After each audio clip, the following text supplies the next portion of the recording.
We'll just give a couple minutes for people to trickle in, but it's so exciting to see the attendee list go up as people are joining. Welcome, welcome.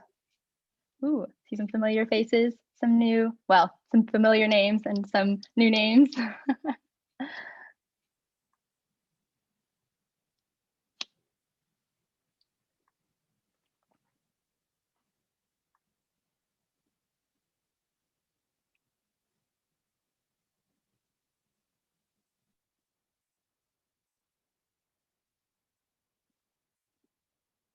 All right, I might go ahead and get started with a little bit of an intro as people are trickling in so that we stick to our timeline. Good evening, everyone. We're so excited you could join us for UNC MD PhD program's 2021 virtual mini med school. If you participated back in 2020, welcome back when we could meet in the Chapel Hill Public Library. And if this is your first time, we're so excited to have you with us and so glad you could tune in for tonight's session on viruses and pandemics. So before we introduce our student speaker for the evening, a few housekeeping items.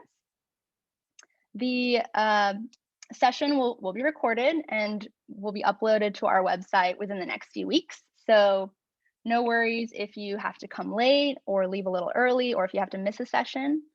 It will be publicly available within a few weeks after the session. So feel free to check it out then. And we'll have our student speaker present first, followed by a brief Q&A session, and then a 10-minute break to kind of give everyone a chance to reset, take a little bio break, and kind of meet back up. And then our faculty speaker will present, followed by Q&A as well. And our goal is to wrap up right around 8:00 p.m. Eastern Standard Time. If you have any questions about the presentation, you may have noticed that there is a Q&A box near the bottom of your screen. Please feel free to populate the Q&A with any questions that you have, and we'll give a chance after each speaker finishes presenting for you to unmute yourself and ask your question. You can also upvote and comment on other people's questions if you like. For technical issues, feel free to email us. I'll go ahead and put our email in the chat, uncminimedschool@gmail.com. Let's see.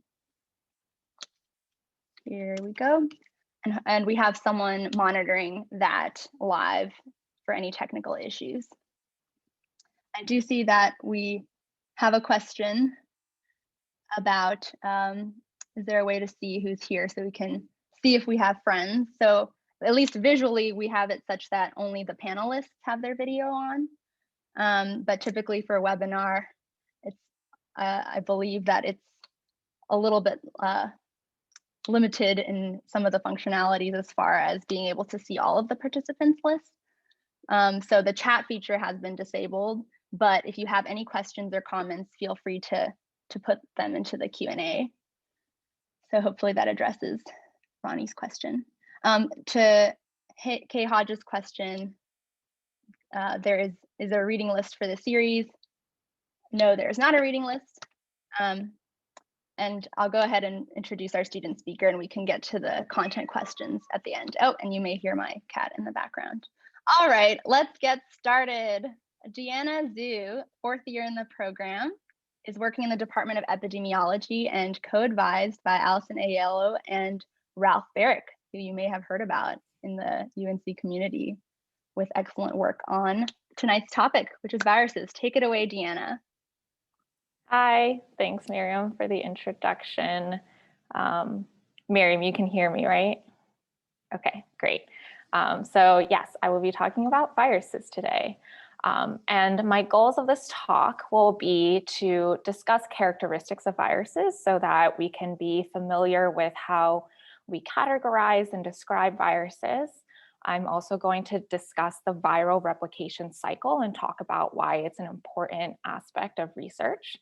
I will discuss ecological constraints on viruses and how they have different strategies to persist in human populations. And then I'll also discuss briefly on how we can prevent and treat viral diseases. So before I get into a lot of detail, let's go over some background material first. So I will be talking about a cell many times throughout this presentation. And so a cell is the basic, smallest building block of all living things. So it contains cellular machinery called organelles that's bound by a membrane. And inside this membrane, the organelles work to perform all of the basic functions of life. Important things that are inside a cell that we will be talking about. One is DNA. So DNA is a genetic code, and so that is located in the nucleus. And so the cell machinery inside the cell processes the genetic code to build proteins and all the other molecules that are necessary for life. And so to begin our talk on viruses, what are they? We think of viruses as non-living infectious agents that replicate inside a living cell. Viruses are made of some kind of genetic material, and then they're surrounded by a capsid made of protein, and that covers all of the genetic material. And then sometimes viruses also contain an envelope. So they'll have two layers of lipids that have proteins on the outside of it. And this envelope is very similar to the membrane that was in the cell from the previous slide. And viruses are amazingly diverse. They can infect so many they infect basically every living organism on the planet. They can infect plants, like this tobacco mosaic virus on orchid leaves. They can infect bacteria, and when they do that, they're called bacteriophages. They can also infect fungi, and of course, humans and other animals. So on the left here, we have a picture from 1745 of a rinderpest outbreak in the 18th century. And so rinderpest was a virus that's very similar to the measles virus, and it used to cause massive die-offs of cattle and other equine species. And it was eradicated in the 1970s and was a monumental task. In addition, I have a picture on the right here of a smallpox victim in Illinois from 1912. And this is also one of the few infectious diseases that we have eradicated on our planet. So some ways to describe and categorize viruses include talking about their structure, their genome, how they replicate their genome, what hosts they use, and tropism. And so to discuss each one of these in a little bit more detail, structure refers to whether or not the virus is enveloped, and it will also reference the shape of the virus, so the shape of the envelope. So coronavirus, for example, that is a spherical enveloped virus, and it has a linear genome. Rabies virus, on the other hand, is also enveloped, but it is bullet shaped. And then Ebola, a filovirus, is rod shaped. And so in terms of genome, you can have DNA or RNA as genetic material. And both of these can be either double or single stranded. And the type of genome that the virus has is very important, and it determines how the virus will replicate. In a human cell, human cells can have DNA as their genetic material. The DNA will get transcribed into RNA, and then this RNA will get translated into protein. In viruses, however, they have a number of different genetic material that they can start out with. So viruses can have negative sense RNAs, where they first have to be, first have to create a complement positive sense RNA before they can be translated into proteins. Other viruses have start with positive sense RNA and then have to be reverse transcribed back into DNA before it can get turned into protein. And so this cycle is important to understand the proteins it requires and the pathways that the virus will use in a cell. And it will have implications for treatment, which I'll talk about soon. And so hosts just refers to the types of organisms that it can infect. And then tropism refers to what tissues and what cell types a virus can infect. And this has implications for disease. And so here's just some examples of how we categorize viruses. I've picked viruses that can infect humans, but I'll just talk about two. So coronavirus is an enveloped virus. It contains a positive sense single-stranded RNA genome.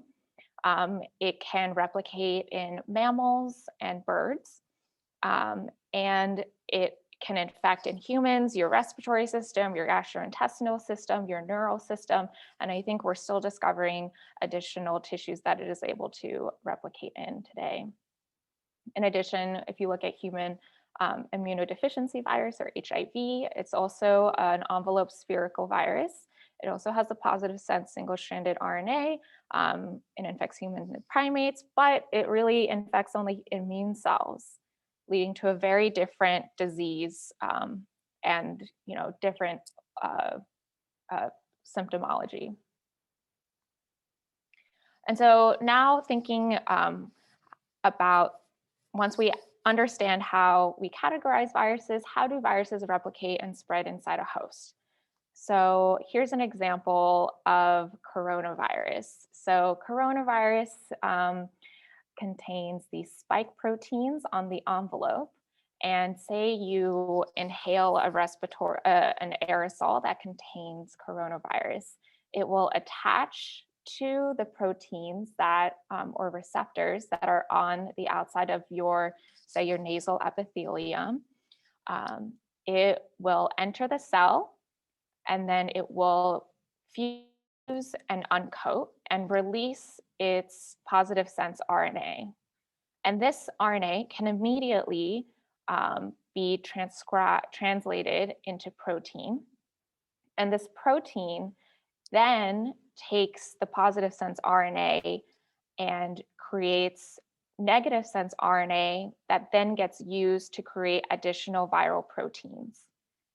These proteins and the genomic material get packaged and then get released from the cell to infect another cell. Importantly here, once the virus leaves the cell doesn't die, the cell continues to generate more virus. And so why is this important to know? I think we can look at very, very tiny, tiny details of viral replication.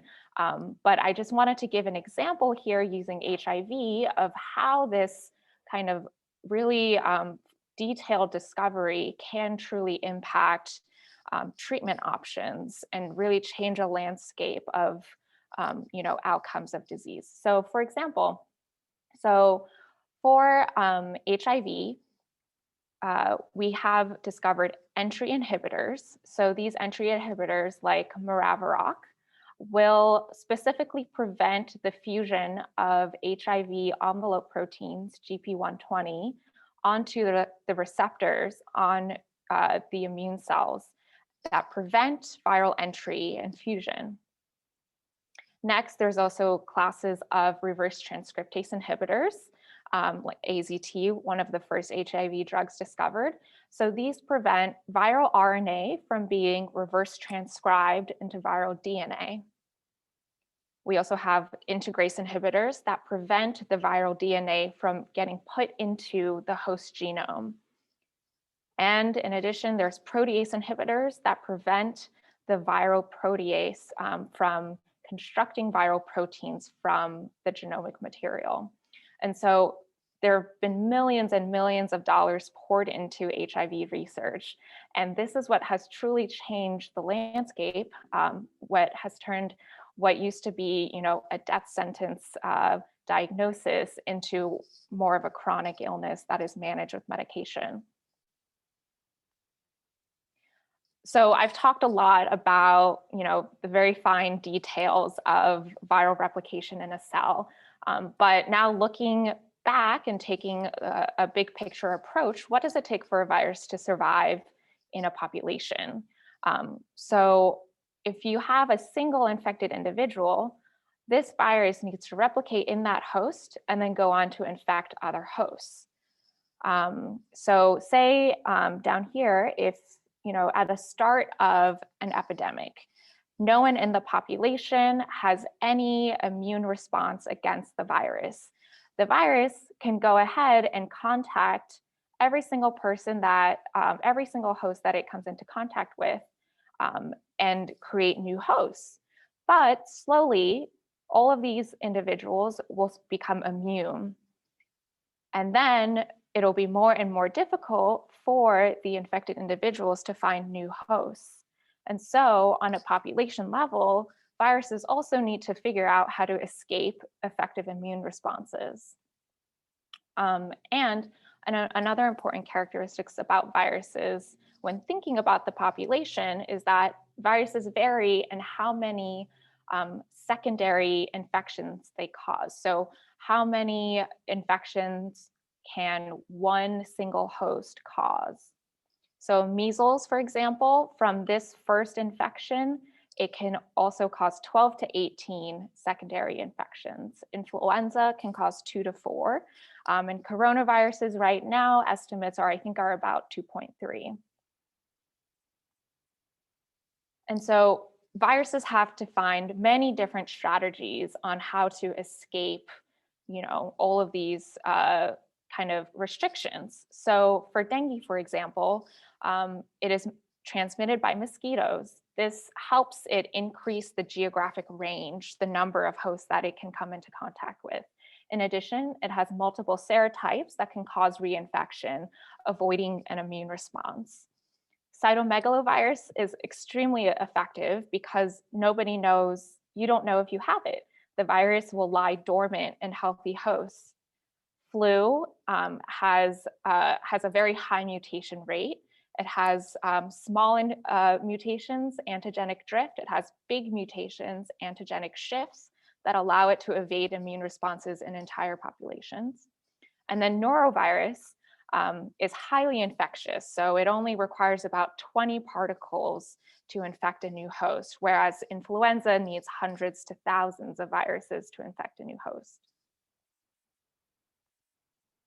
And I'm just going to close my talk with a little bit of discussion of how we can prevent and treat viral diseases. So public health and government is obviously crucial for this.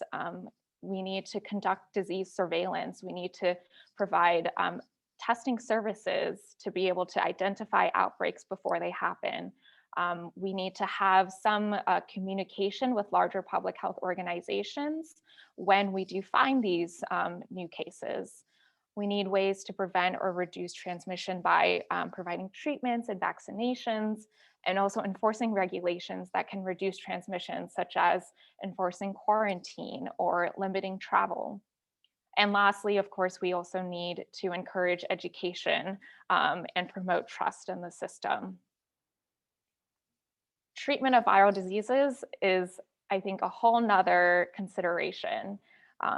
What I've talked about in terms of finding new medications to treat HIV, we really need a lot of research to discover new treatments for existing viral illnesses and emerging viral illnesses.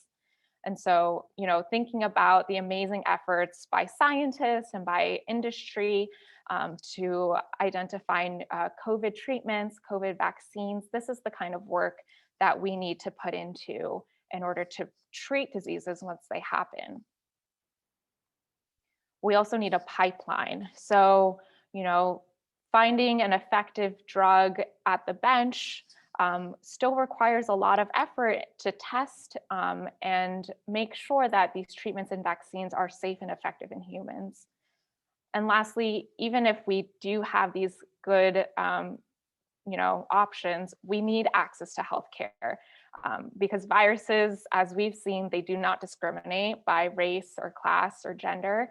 And so we need to ensure that everybody can access these treatments and vaccines as they become available. Thanks so much, and I will take any questions if we have time.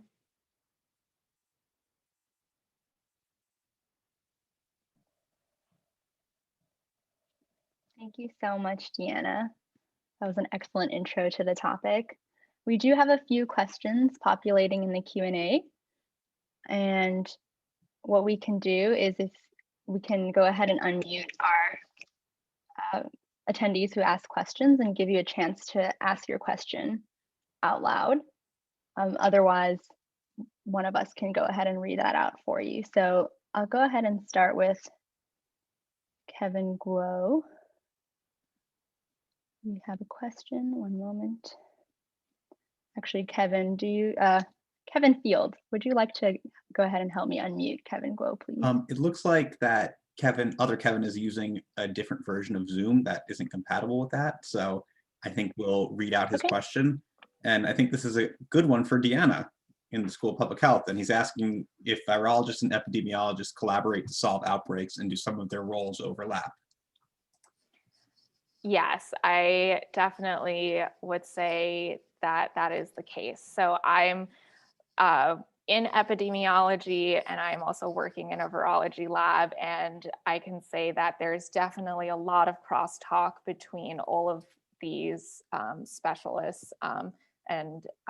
So, for example, my mentor is very involved, and I'm sure Dr. Heise has also been involved in coordinating public health responses and relaying the things that we find in the lab to public health officials to determine how to manage an outbreak right now. I think you can think about this in so many ways in terms of what are the symptoms that we see when we infect laboratory animals. What is the questions like what is an infectious dose, or and in turn, I think what's important to know is that public health also impacts the kinds of questions that we ask in the lab. It truly helps us prioritize what things we should study immediately versus what we can wait on later.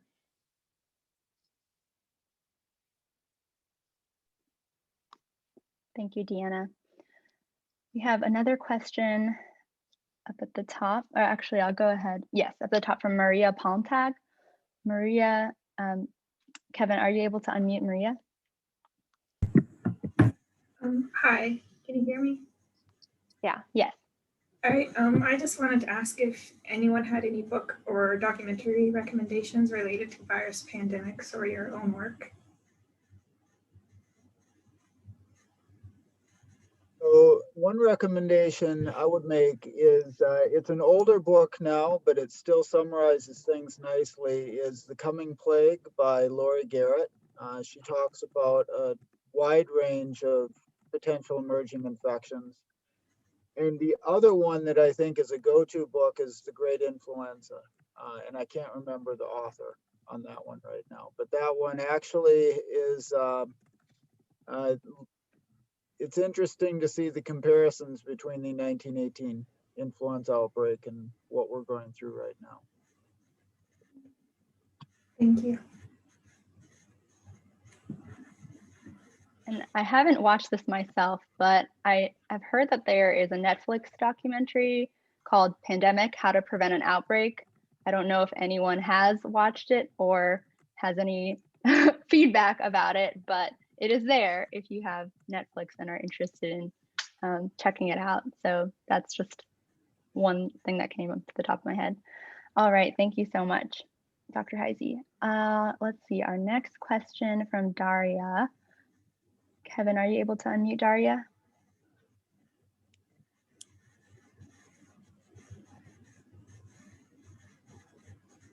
You're good to go, Daria. Oh, okay, thank you.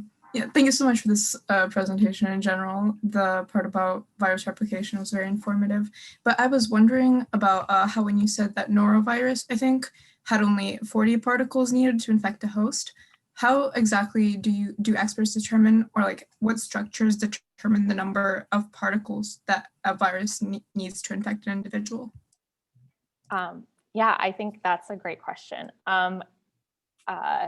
Norovirus in particular. So I think there's many different things that can impact how infectious a virus is. For norovirus, they have discovered that the more infectious strains actually contain more genomic material inside the cell. So for each virus, maybe you have 1,000 copies of your RNA versus another virus that only has 100. That will change how much the host cell gets infected and how much virus the host cell ends up producing. Yeah, so that's one example. In terms of in the lab of how you would determine that, you could choose a virus of your choice and titrate and dilute the quantity of the virus. And in fact, is it cells? Is it mice in the lab? And you can see if at what dilution you either gain or lose infection.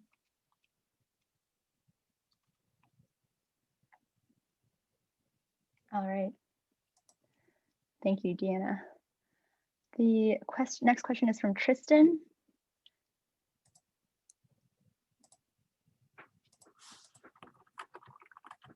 Tristan Miller. Good to go. Yes. Hi, my name is Tristan Miller. I just started here at UNC, my research center lab, and I just wanted to know how transmissible is the new COVID strain, and if the mutation is a change in the spike protein, how effective will the new vaccines be at targeting this new mutation? Thanks, Tristan. Yeah, I think one of my questions is which new strain, since there are more and more being identified today. I did hear about the UK variant. Now, recently just heard there's an even more transmissible South African variant as well. I believe I've most recently read that the UK variant is about 50% more transmissible compared to the original. I don't know, Dr. Heise, if you know other information on that. So I've heard similar numbers, 50 to 70% more transmissible. So not quite twice as transmissible as the dominant variants that are still out in the world.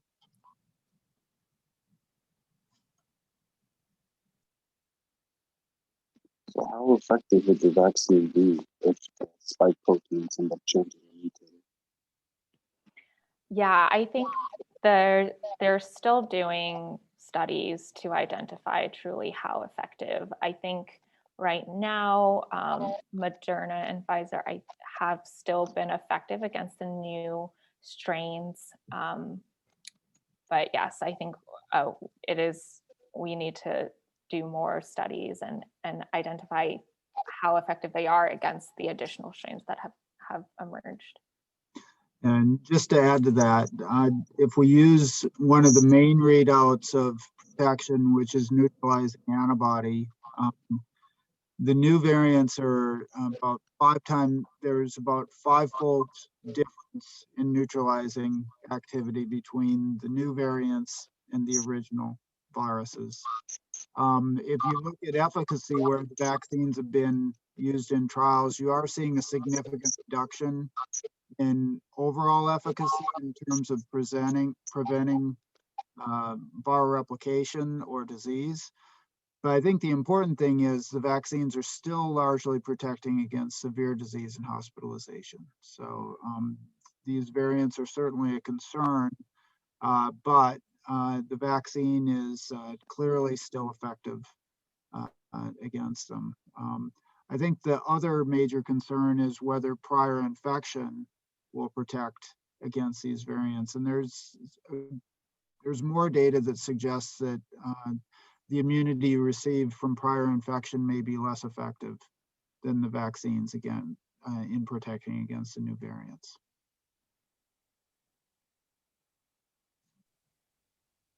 Thank you, Dr. Okay, Heise. thank you. And thank you, Tristan. We have another question from Kevin. Amber, would you go ahead and read that aloud for us, please? Yeah, of course. Kevin is asking, do viruses intend to kill their hosts? If their goal is to replicate, shouldn't they keep their hosts alive? This is such a good question. I'm so excited to answer it. So viruses don't really need to kill their hosts. I think it depends on what kind of strategy they intend to take. So, you know, Ebola virus, for example, will kill their host incredibly quickly, but the way that they are transmitted from host to host, you know, utilizes that strategy. But in terms of cytomegalovirus, it almost never kills its host. It lives in its host for the entire lifespan of the host, and it's very successful in spreading and finding new hosts that way. So no, it's not necessary that a virus will kill its host. It just depends on, you know, what strategy it's using to go from, you know, spread in a population. Thanks, Deanna. We're wrapping up with just the last couple questions, so we can try to take at least a 5-minute break. So we have a question from Fred Wasser. Are you able to unmute Fred, Kevin? Oh, yes, we're good to go. Yes, thank you. I was wondering, why have these viruses developed in the first place? Is it a survival of the fittest adaptation? Do we know? Thank you. I will defer that question to Dr. Heise. I think he will talk about it extensively. Yeah, I will touch on some of this in terms. So there's certainly a survival of the fittest. There's selection in terms of the virus's ability to spread effectively and be maintained in the environment and transmit. I think the bigger question of why did viruses originate in the first place, you know, I think that's still a major question in terms of what drove that. Was it just, you know, selfish RNA that essentially was able to propagate itself and ultimately evolved into having the more complex genomic structures and life cycles that viruses have? So those are really kind of more profound questions in microbiology and evolution. But really what it does come down to for these viruses, selective pressure. Great question. Thank you. Thank you, Fred, and thank you to all of our excellent questions. We still have some more, which is wonderful, but for the sake of time, we'll hold off on answering them and see if we can get to them towards the end after our second presentation to try to give everyone a chance for at least about a 5-minute break. So at this time, we'll take a break for 5 minutes, go grab a drink of water, use the restroom, stretch your arms and legs, and we'll circle back around 7:10 p.m. Eastern Standard Time. Thanks, everyone.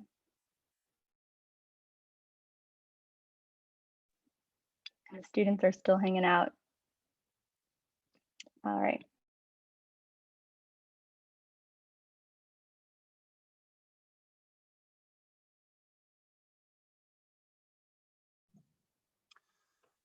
I started sharing my screen.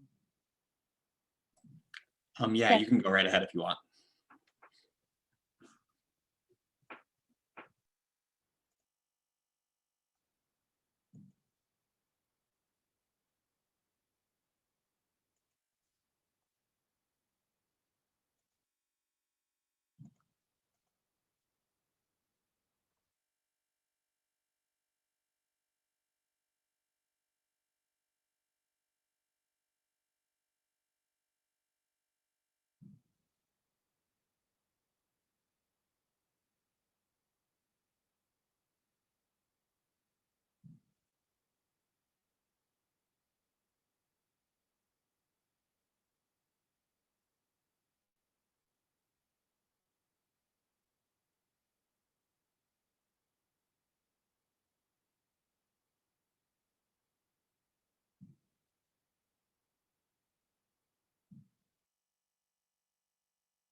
All right, everybody. It's been about 5 minutes. We're gonna go ahead and get started up again.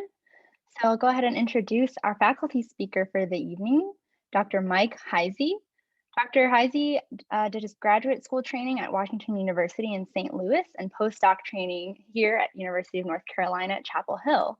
And he's a virologist whose lab uses molecular virology, immunology, and quantitative genetics and methodologies to understand the biology and pathogenesis of emerging viruses such as SARS-CoV-2 and influenza virus. The overarching goal of this research is to use this information to facilitate the development of safer and more effective vaccines and antiviral therapies against these pathogens. Dr. Heise's group has also been at the forefront of developing models of virus-induced disease and then using those models to develop and test antivirals and vaccines against emerging alpha viruses and coronaviruses.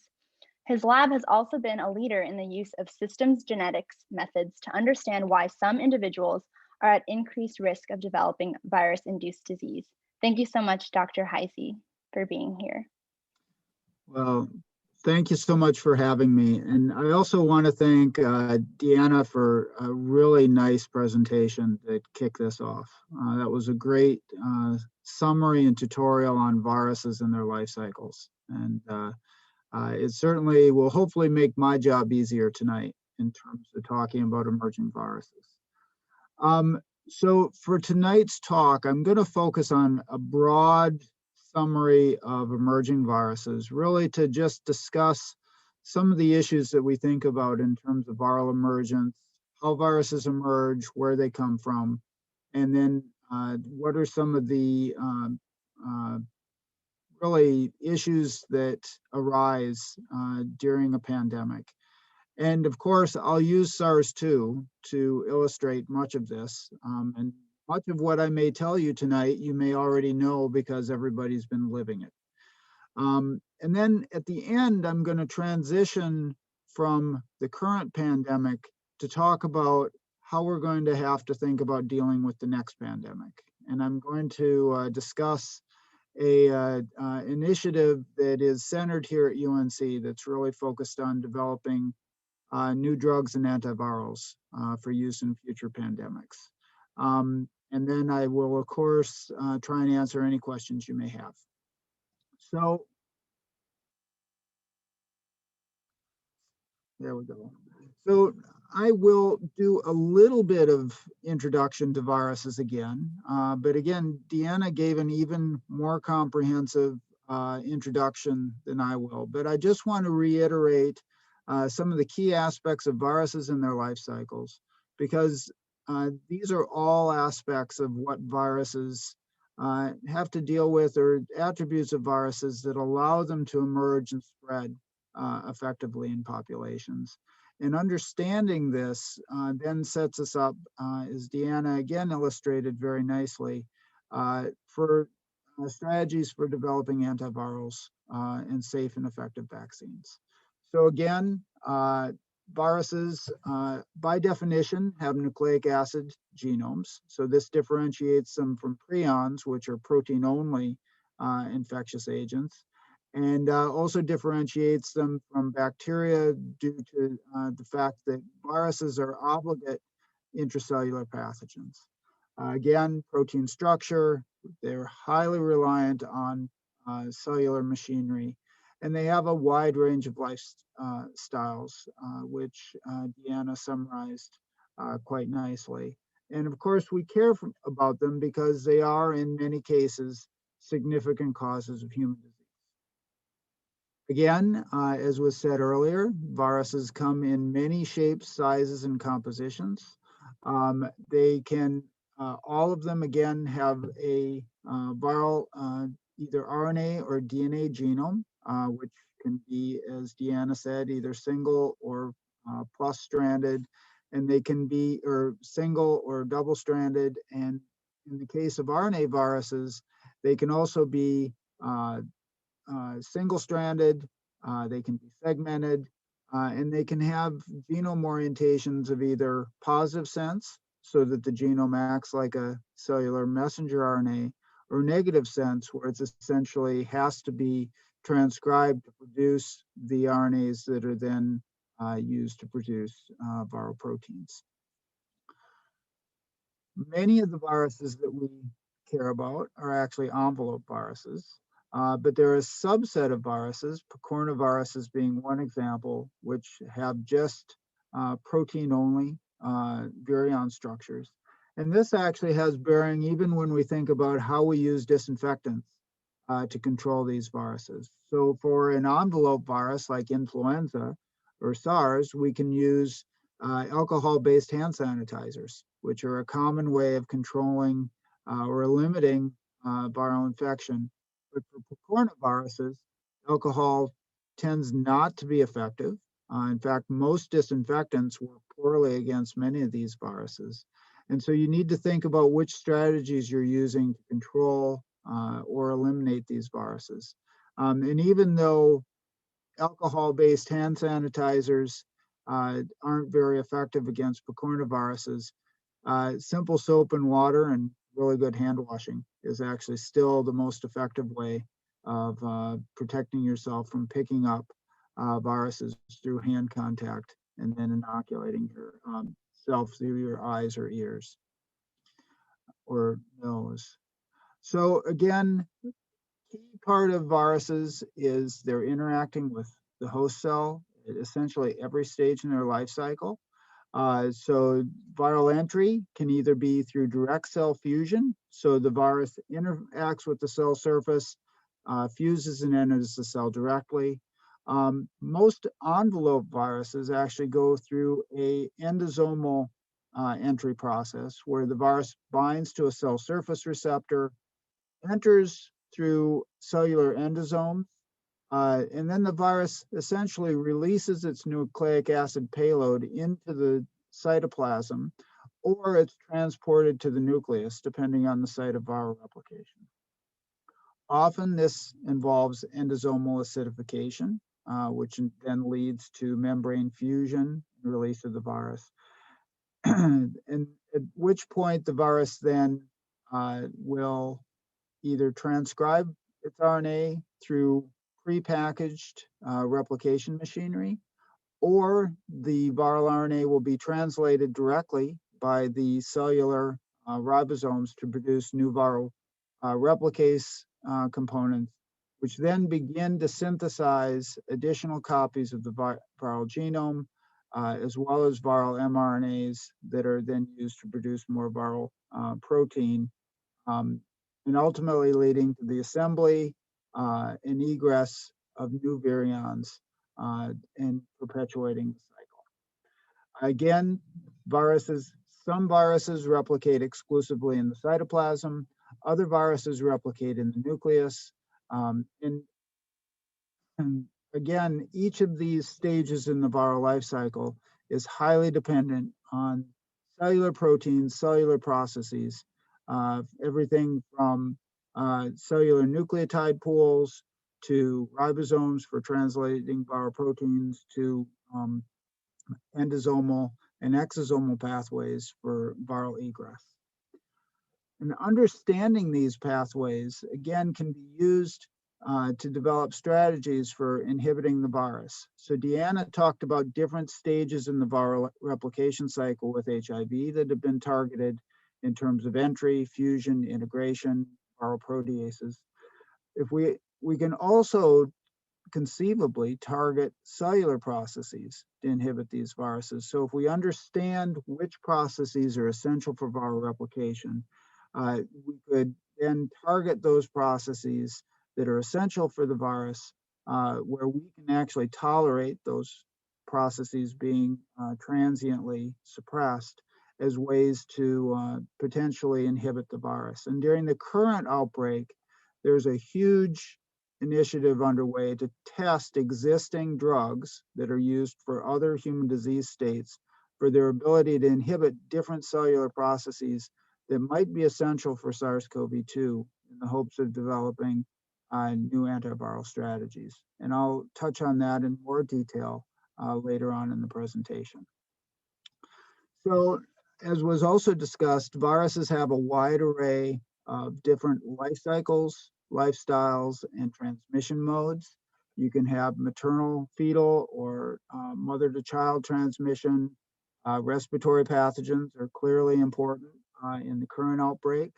When I'm not studying emerging coronaviruses like everybody else, I spend most of my time studying mosquito-borne pathogens and trying to understand how those viruses are both transmitted from the mosquito, how they perpetuate their life cycles, and how they then interact with the host immune response. Cruise ships are a common site of transmission for viruses like noroviruses and now, unfortunately, coronaviruses early in the outbreak.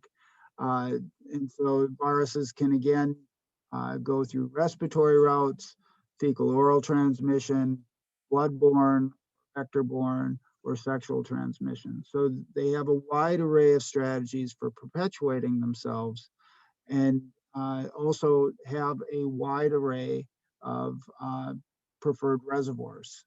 So arboviruses spend more than half of their life cycle in their insect vectors because they tend to persist in insects and have just transient acute infections when they infect people or other vertebrate hosts.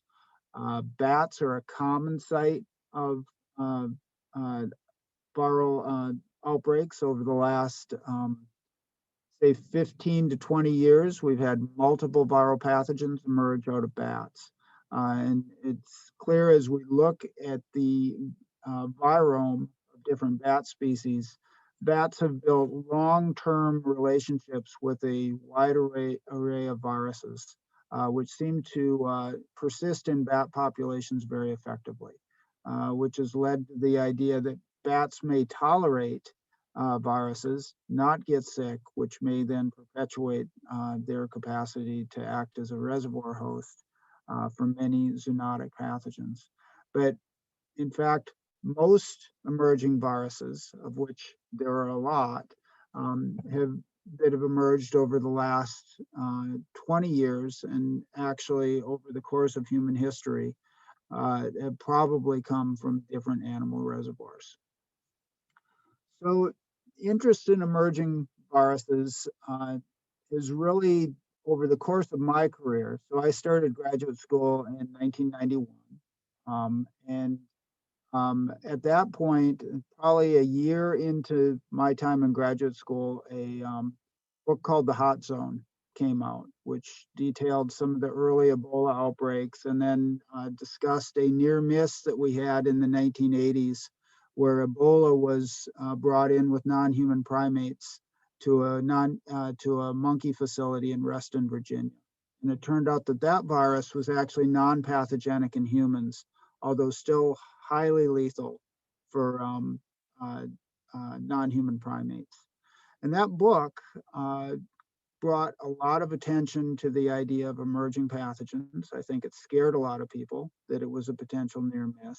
And then things settled down a little bit until 1999, when West Nile virus emerged in New York City. And it really drove home the point that these viruses could come from other places into the United States and cause significant outbreaks. Of course, people were ignoring the fact that HIV itself was also an emerging pathogen that had been in human populations for much of the 20th century, and then in the late 20th century really exploded as a global pandemic. Things were quiet for a couple of years after West Nile, and then in 2003, SARS-1 emerged. Again, this was a relatively constrained outbreak, started in China, moved into Hong Kong, and then spread throughout the world before being controlled through what was at the time a first, which was using epidemiology and good public health methods to control a new emerging pathogen. So we had no vaccines, we had no antivirals. We just used public health methods to control the virus. It turns out we were lucky because SARS-1 was not very infectious, which is part of what allowed us to control that virus as effectively. And then we see a whole series of other emerging viruses pop up over the last 15 years. You have your arboviruses like chikungunya and Zika virus. You have your respiratory viruses like influenza, MERS, and now SARS-2, and then hemorrhagic fever viruses like Ebola. And so we have a whole different constellation of viruses which have shown the capacity to emerge, spread into human populations, and in some cases, illustrated most severely by SARS-2, spread very effectively, caused massive levels of disease, mortality, and just unparalleled economic disruption. And there are several others out there that are viruses of concern. Nipah and Hedra have emerged at small scale a couple of times in South Asia. Rift Valley fever virus is a mosquito-borne virus that causes massive outbreaks of livestock disease in Africa and the Middle East. It has the capacity to spill over into humans and cause significant outbreaks. Hantavirus has caused small-scale outbreaks in the US and is a common cause of disease in Asia, especially in the Korean Peninsula. And of course, we're always worried about new influenza viruses emerging and causing new pandemics. So there's a lot of concern about these viruses, but they've always been a bit on the back burner until SARS-2 really popped out and showed us just how severe and disruptive these pandemics can be. And again, I've focused on viruses. I'm a virologist, so I do have a tendency to focus on those things that I work most closely in.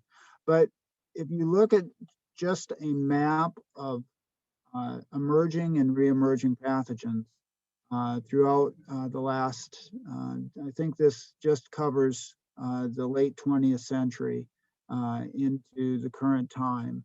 We see new viruses, EBV68 emerging, SARS-CoV, the 2009 influenza virus, but we also have lots of reemergence events. So plague, different mosquito-borne viruses, different respiratory viruses. And so again, it really illustrates there are a wide array of factors that are driving new emergence events. And I'll talk about those in a little bit more detail as we go through here. So why do we care about them? Well, if you've been living anywhere in the world for the last year, I don't have to tell you why we care about these viruses. We have, if you have a new virus emerge into a naive population, you can then, even with a virus with a relatively low case mortality rate, we can still have mortality on a fairly massive scale. High morbidity, which results in overwhelmed healthcare systems, significant economic disruption, all of which we've experienced with SARS-CoV-2. And so if we've learned anything from this outbreak, I think we know that we need to really understand these viruses, both to predict which ones might emerge. So if we'd been able to predict that SARS-2 was going to emerge or something like it before it actually broke out, we would have been much better positioned to either try and control the virus before it spread globally or pre-position antivirals and or vaccines to try and bring the virus under control.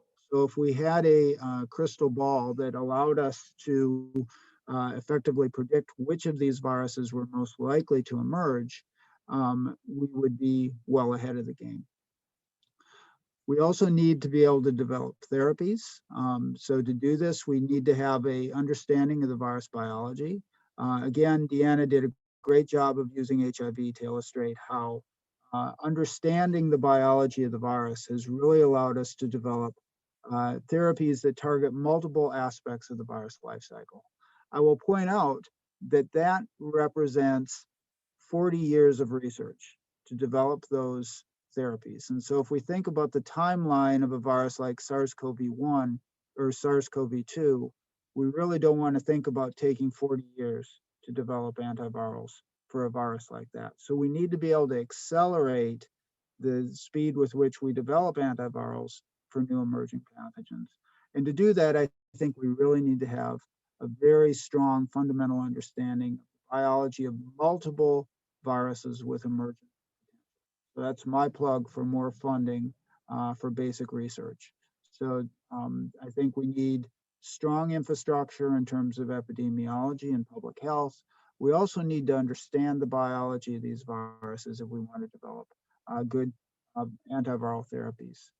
We also need to understand the pathogenesis of these viruses. So the pathogenesis is really, how do the viruses cause disease? What are the factors that contribute to viral replication, dissemination, cell tropism, and the ability of the virus to actually induce disease? And that knowledge is essential not just for developing therapeutic strategies and vaccines. We also need to make sure that the tools that we're developing are safe. So if we target a specific cell pathway in the hopes of antagonizing the virus, we need to be sure that there aren't off-target effects that are going to then turn around and bite us by exacerbating disease. For example, SARS-CoV-2 is associated with severe inflammation in the lungs. And we know that anti-inflammatories like dexamethasone can actually protect or reduce disease severity in some individuals with severe disease. But we also know that if we treat people with mild disease with dexamethasone, it can actually exacerbate disease severity and result in delayed viral clearance, which suggests that we're suppressing antiviral immunity and thereby allowing the virus to replicate more effectively. So we need to understand the biology of how the virus replicates, how hosts mount a protective immune response against viruses, and also what are the adverse effects of host immunity and host responses that really exacerbate or contribute to virus-induced disease.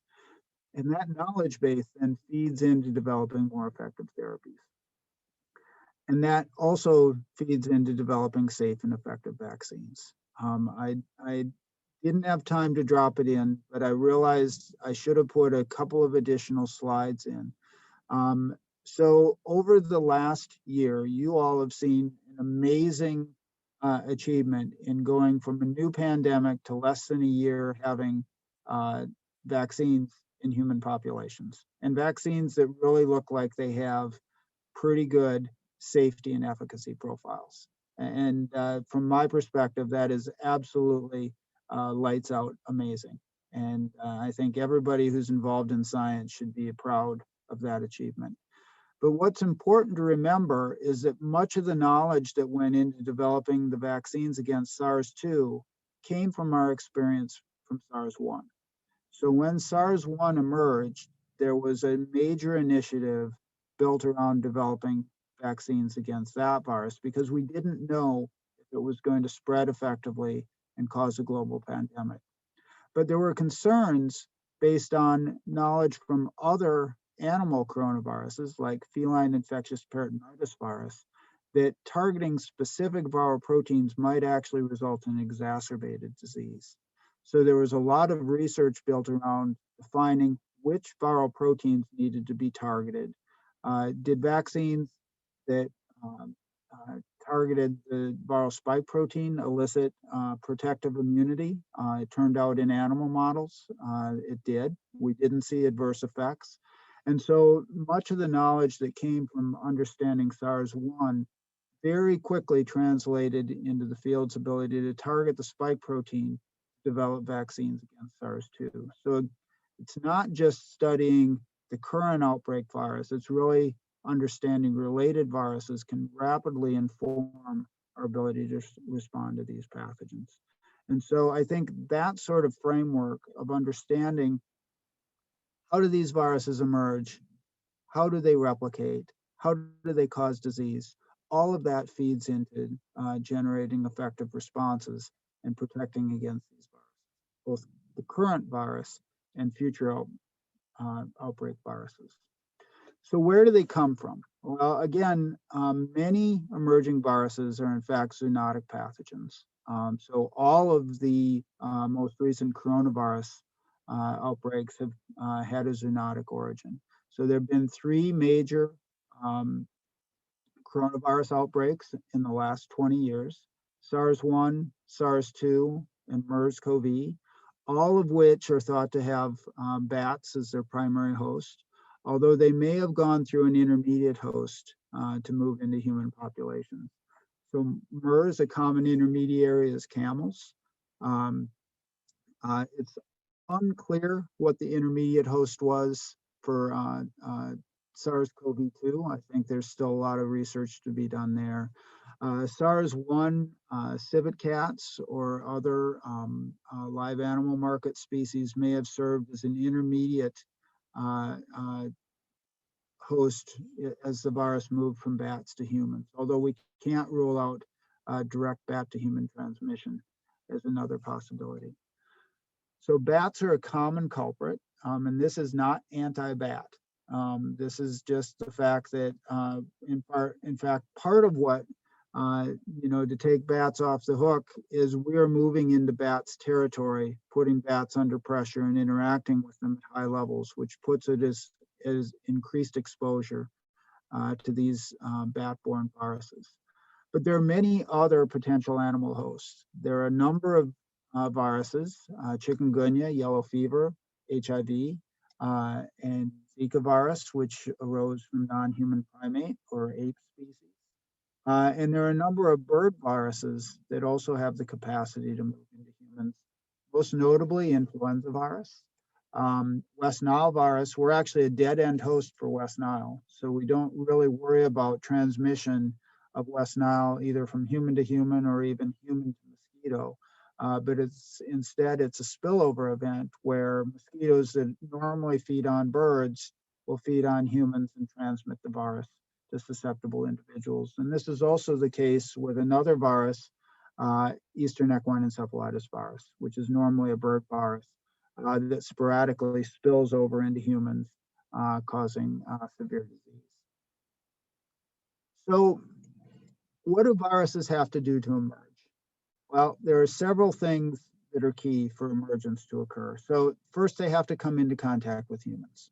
And again, this is where animal interactions and encroaching on areas where humans have generally had either sporadic or no interactions with animal species really seems to be driving infection and transmission events.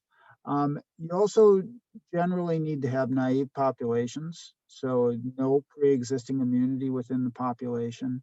And something I didn't mention here, which is a broader context effect, is the ability for the virus to move out of the site with initial exposure.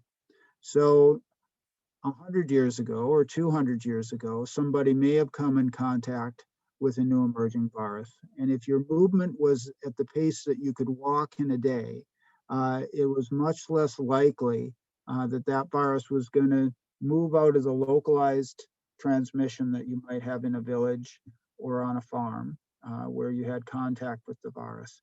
But now that I can hop on an airplane and be all the way around the world within 24 hours, which is likely to be well before I would show any symptoms from the virus that I picked up, it's much easier for these viruses to move globally very, very quickly. We've seen this with SARS-2. We've also seen it with several other viruses. The Zika virus was clearly transported globally and introduced into South America.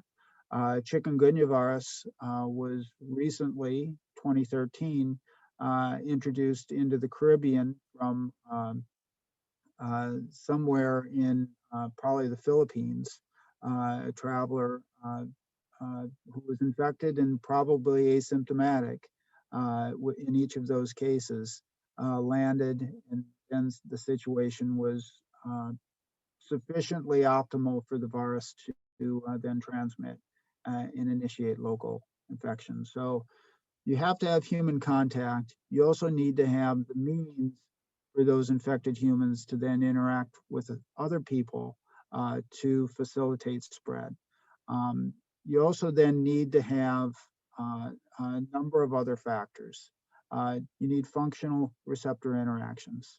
And so very often we probably interact with thousands of pathogens, potential pathogens that don't have the ability to efficiently enter our cells or may not be able to enter our cells at all. This is why when you have a dog, when it licks you on the face, you're probably not going to catch whatever your dog might have, because most dog pathogens are incompatible with humans, and vice versa. But if there is a potential functional interaction where that virus can now gain access to cells, it has the potential to replicate and thereby initiate an infection. In fact, as I'll talk about a little bit later, what we're seeing with SARS-2, and which we also saw with SARS-1, was evolution of the virus to improve its ability to utilize its entry receptor. And so some of the increased transmissibility that we're seeing with these new viral variants is in fact due to adaptive changes in the virus that are facilitating interactions with its receptor ACE2. So even if a virus is a poor interactor early on, if it gains the ability to replicate, you may start to see selection for viruses that are in fact more infectious. This is also true with other cellular factors. As I said early on, and as Deanna talked about as well, the virus is using host cell machinery for its entire replication cycle. This means that there are a number of cellular factors that the virus needs to be able to efficiently interact with and take advantage of to replicate efficiently. And then the virus has to be able to evade the host immune response. If the virus isn't able to evade or suppress the host immune response, odds are the virus isn't going to be able to effectively establish infection, spread, and cause disease. And we see within innate immunity a whole range of examples of where viruses can't replicate in specific hosts because they don't have the ability to suppress the host immune response. For example, Zika virus, which replicates really well in humans, replicates very poorly in mice, in large part because Zika virus doesn't have the ability to effectively suppress the mouse innate immune system. And so that's just one example of where innate immunity can act as a restriction factor that prevents the virus's ability to spread. So all of these factors have to come into play for the virus to effectively infect and replicate in a host. And then the virus has to be capable of transmitting as well. If the virus can't be spread effectively to other hosts, you'll end up with one-off or maybe small clusters of infection. So we saw this with H5N1 influenza virus. People who were in close proximity to the normal virus host, which are birds, often chicken or other domesticated birds, would be exposed. They would become quite sick because the virus would be introduced deep into their lungs. But the virus wasn't very transmissible. So you tend to see small focal outbreaks of the virus. In the case of SARS-2, we have relatively effective transmission. So again, Deanna talked about essentially the R0, or how effective the virus is at moving from one infected individual to infect other individuals. And so if you get to an R0 above 1, you'll start to see spread. If you're above 2, you'll see fairly effective transmission within communities. And if you're like measles, where you have an R0 of close to 20, all you have to do is be in the room with people, somebody who's infected for a few minutes, and you're at high risk of actually contracting measles. So essentially, how transmissible a virus is also has a major impact on its ability to make the jump from animals to humans to kick off a pandemic. And when you look at all these factors, this probably explains why we have as few pandemics as we do. So all of these factors have to come in to almost perfect alignment for a virus to effectively make the jump. And so I take comfort in that even though we're experiencing a massive pandemic with SARS-2, this is actually still a reasonably rare event because of all these factors. But then there are things that make it worse. The virus might be transmissible during the asymptomatic phase, which means that we can't recognize who's sick. SARS-1, people weren't transmissible until they showed symptoms, which made it really straightforward to actually quarantine symptomatic individuals, identify them, keep them from traveling. We know that's not the case with SARS-2. In fact, asymptomatic transmission is a significant problem. A long transmissible phase, so several days between when you actually catch the virus and when you become symptomatic, which again happens with SARS-2, allowing the virus to effectively spread very effectively. And then aerosol transmission. So if you have aerosol transmission, which also can occur with SARS-2, you now have a virus that you don't have to be in immediate contact. You don't have to touch the same doorknob in order to catch it. If you're not wearing your mask, you're close to each other for some period of time, 10 to 15 minutes, there's a fairly significant chance of transmission. So all of these factors can come into play to promote transmission.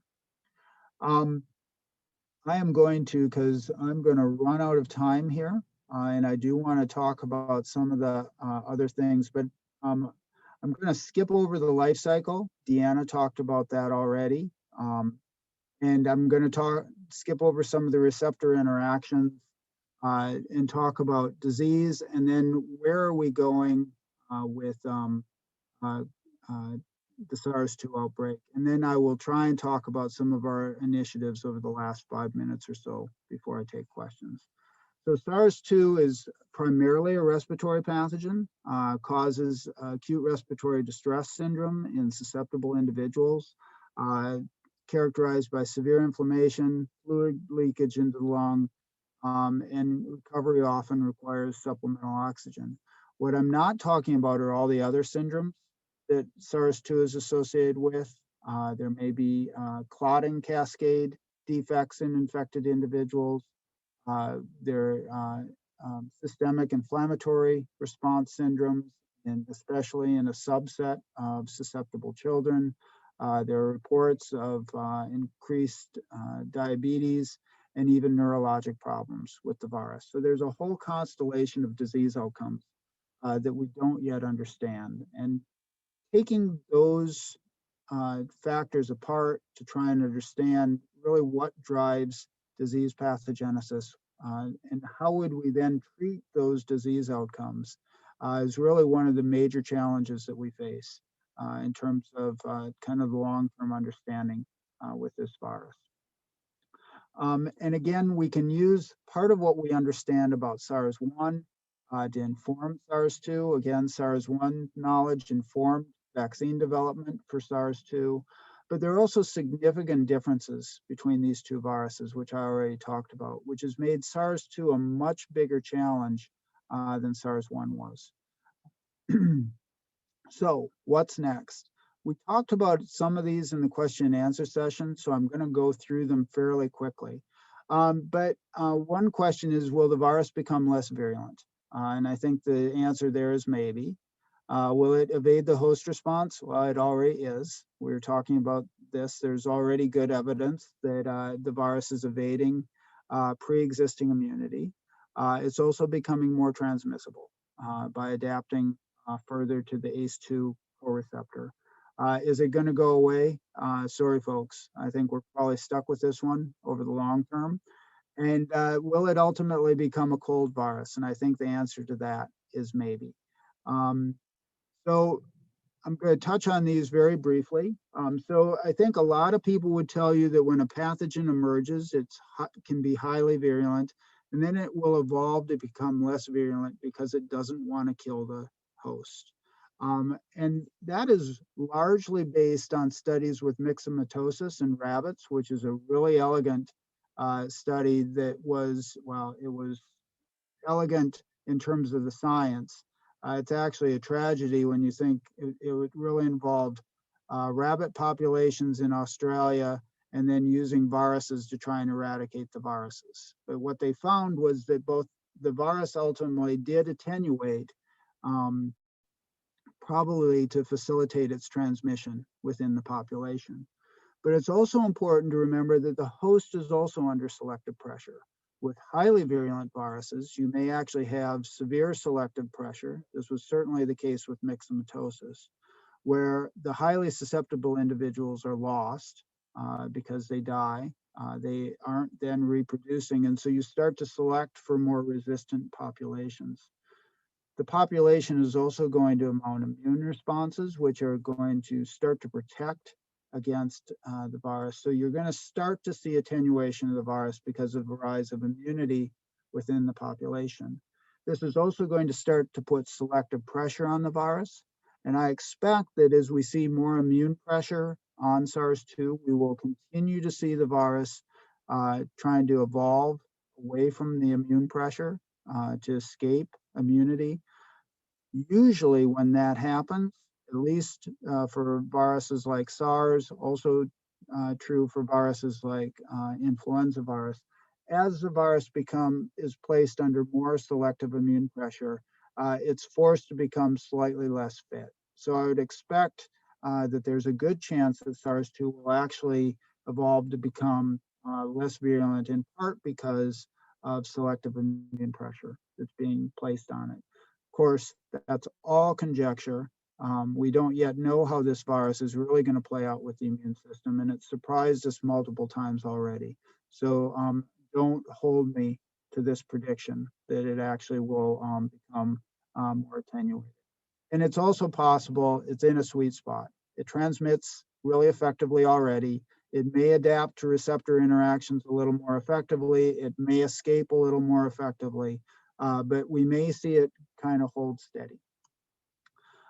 Will it evade the immune system? I'm going to skip this because we already talked about it. And in fact, it's already doing this. There's several variants now, including evidence that the variant in the UK has actually acquired an additional mutation, which also makes it somewhat more resistant to pre-existing immunity. It's also going to become more transmissible. I'll skip over some of that SARS-1 data just in the interest of time and get to the important part, which is, in fact, we're already seeing mutations arise that make the virus more transmissible.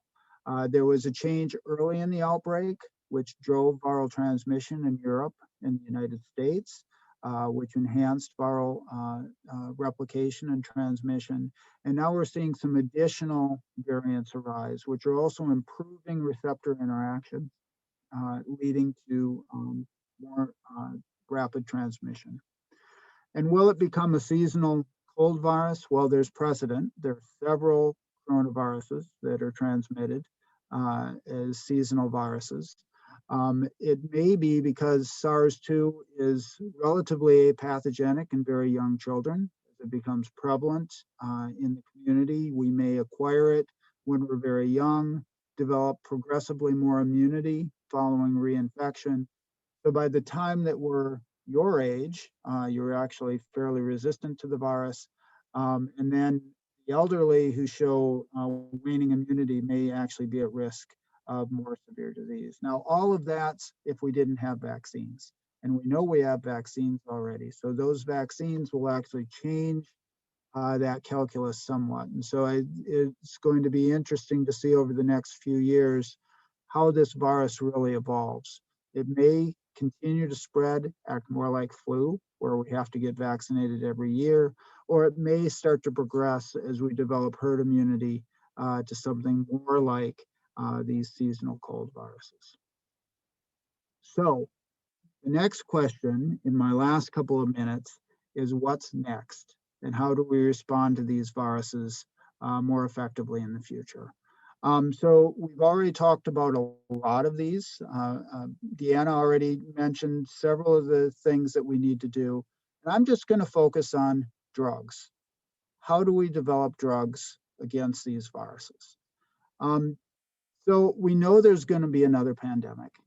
We've already seen multiple pandemics just over the last 20 years. And the current pandemic is, as we know, really bad, but not as bad as it could have been. If the virus had a case mortality rate of 5 or 10%, we would be looking at an even more severe consequences in terms of effects on mortality, disruption of healthcare systems, and economic disruption. And so I think we need to learn from the current outbreak to develop better strategies to responding to future outbreaks. And so in the last couple of minutes, I just want to call attention to a new initiative that's based here at UNC that's really designed to be a global response to responding to future viruses. So the vaccines have been great. It took us a year to develop them, which is unprecedented. And it's going to take us at least another year to roll them out. And so we really need other strategies, such as antivirals, that can really close the gap in the interim from the period when a virus breaks out to when a vaccine becomes available. An alternative strategy is broad spectrum vaccines against coronaviruses. And there will be multiple initiatives focused on broad spectrum vaccine development. But I'll tell you right now, there are challenges around broad spectrum vaccine development as well. We've had trouble developing these for influenza. We may have similar problems as we try and develop for coronaviruses. So I think we also need to make investments in antivirals. The problem is, how do you develop an antiviral for a virus that hasn't emerged yet? So if I had told you a year ago I was going to develop an antiviral against SARS-2, you would have all said, what's SARS-2? What's he talking about? Why should I care? And had I gone to a drug company and said I want to develop a drug against SARS-2, they would have said, we don't deal with antivirals because there's no money in it. And two, what's SARS-2? We can't tell our shareholders that we're going to spend money on this. So there's no market force, and that's not the drug company's fault. They have a business model, they have an obligation to their shareholders, and they are for-profit companies. There's also a fundamental gap in the academic enterprise. I'm good at studying how viruses cause disease. I can even discover potential candidate antiviral drugs, but I don't have the knowledge base or the ability to drive those drugs all the way through the drug development pipeline to actually put something into people. And in fact, most academic scientists don't, nor do they have the full set of resources available to do this.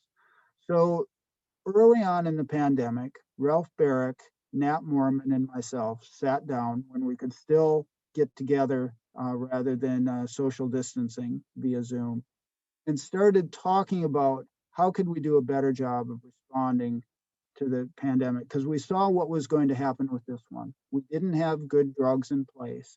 We knew that the timeline to develop new drugs was going to take 4 to 5 years at a minimum, unless we got really, really lucky. And so how could we change that model to develop new drugs ahead of time and pre-position them? And so your first question is, well, how can you develop a drug against something you don't yet know is going to emerge? And so I would argue that most of the viruses that are going to emerge are coming out of families that we already know about. It's probably not going to be virus X, the zombie virus from outer space that comes and gets us next time. It'll probably be another coronavirus or an alpha virus or a flavivirus that gets us. So we knew, based on work from Ralph Barrick, that remdesivir, which had been studied for about 5 years before the outbreak, worked against SARS-1 and it worked against MERS-CoV. So there was a pretty good chance that it would also work against SARS-2. And in fact, it did. And it's one of the only direct-acting antivirals that's present in the clinic. So what we're doing is we're developing a broad-based drug development initiative that's really focused on understanding the biology of entire families of viruses and identifying either direct-acting antivirals or host-targeted antivirals that can then be pre-positioned so that they're already in place. And if it works against multiple members, known members within a family, we believe that it then has a better chance of working against future outbreak viruses so that we can pre-position them. And so we're focused on identifying drugs that will work against either entire virus families or related sets of viruses within families, and then driving those drugs forward down the drug development pipeline. We follow the standard drug development pipeline process: target, hit identification, candidate selection, preclinical validation, with the goal of developing drugs that can be positioned through phase 1 trials. And then we partner with universities, pharmaceutical industry, and government to develop these and pre-position them. This is all centered here at UNC. It's known as the Rapidly Emerging Antiviral Drug Discovery Initiative. And it is 8 o'clock, so I'm going to stop there and see if anybody has any questions. So I'm sorry for running just a little bit long. Thank you so much, Dr. Heise. At this time, we'll take a couple of quick questions before we wrap up for the evening. So our first question is from Carolyn, or Caroline. Go ahead, you can unmute yourself now. Yes, I just wanted to reference your comment about hand sanitizer, and I just wanted you to clarify whether we should be bothering to use it. Is there any effectiveness at all against? Yeah, I may have muddled that when I was talking about it. So hand sanitizer is fairly effective against viruses like SARS-2 or COVID because they're enveloped. So I use hand sanitizer all the time because of it. It's other viruses. So a lot of other cold viruses, hand washing is actually far better because the soap and water, even if it won't kill the virus, will remove it. So it's no longer on your skin. Right. Okay. Thank you. And we have one more question from Daria. Daria, are you able to unmute yourself? Oh, yeah. Okay. I had a couple of questions, but my main one was that when viruses mutate, when they undergo a genetic mutation when they're inside the host, does that make vaccines no longer effective towards the end of, for example, the flu season or any other similar mutating emerging virus? Yeah, that is a great question. So I'm going to say right now, I don't know that I can give you a great answer on that. My suspicion is, especially with influenza, that in fact, toward the end of the season, it may be able to escape a little more effectively because it has been undergoing selective pressure. And it's certainly the case that by the next season, the virus will have drifted. Drift is acquiring small mutations which allow it to avoid the previous season's immunity, which is why we have to be, part of the reason we have to be vaccinated every year. Much of that is very specific to influenza. Influenza vaccines, though they are important because they really do help prevent severe disease, tend to not elicit really good long-term immunity. And so that's part of the reason we have to be vaccinated each year. But as you said, the virus is under pressure by the end of the flu season. There's probably selection for viruses that now are more resistant to the immunity that was present the prior year. So they may in fact be able to spread more effectively, which is why we then have to reformulate the vaccine for the following season. So great question. All right. Well, we're just past 8 o'clock, so I want to stay as close to time as possible. Thank you so much to all of our attendees for joining tonight. We're so grateful for technology and Zoom to kind of give us a sense of community during these challenging times. But we do look forward to the next time when we can all meet in person safely again. Thank you to Deanna and Dr. Heise for your time in preparing your presentations and answering the Q&A questions. So just final reminder, the presentation is being recorded and the slides will be available on our website, med.unc.edu/minimedschool.